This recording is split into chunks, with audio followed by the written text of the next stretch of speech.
Барлықтарыңызға сәлем. Бүгін мен сіздерге Ташкент шайының жасалу жолын және құрамымен бөлісетін боламын. Бәріміз ұнатып ішетін Ташкент шайының жасалуына жалбыз, бал, апельсин және лимон, қара және көк шай қажет болады.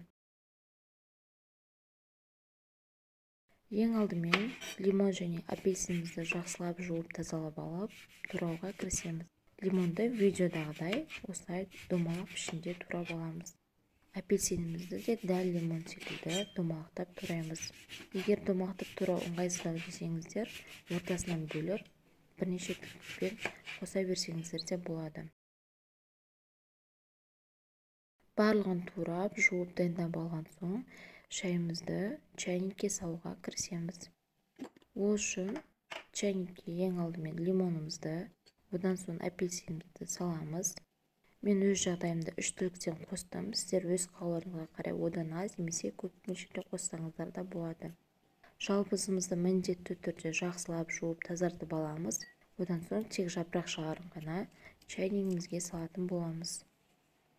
Одан соң балды саламыз. Мен бір ас қасық қостым. Сіздер өз қалауларыңызға қарай бірнеше ас қасық бал салсаңыздар да болады. Одан соң көк және қара шайымызды қосамыз. Мен пакеттегі шайды қолдандым. Егер сіздер қарапайым шайды қолданатын болсаңыздар, рассыпчатый чай қоса берсеңіздер де болады. Барлығын салып болған соң чайнигіміздің үстіне қайнаған ыстық суымызды құю қажет.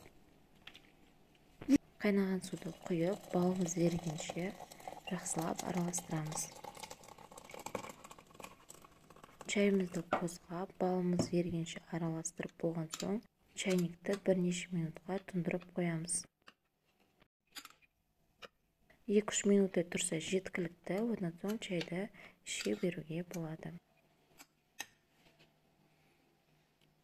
Қонақ келген кезде өте таптырмас шай, барлығына ұнайтынына сенімдімін. Міндетті түрде үй жағдайында жасап көріңіздер. Ташкент шайының жасалуының еш қиындығы жоқ. Міндетті түрде жасап көруді ұмытпаңыздар. Достар, егер сіздерге видео пайдалы болса және ұнаған болса, міндетті түрде лайк басып, комментарий жазуды ұмытпаңыздар. Каналдан өзге де видеоларды көріп тамашалай аласыздар. Назарларыңызға рахмет. Сау болыңыздар.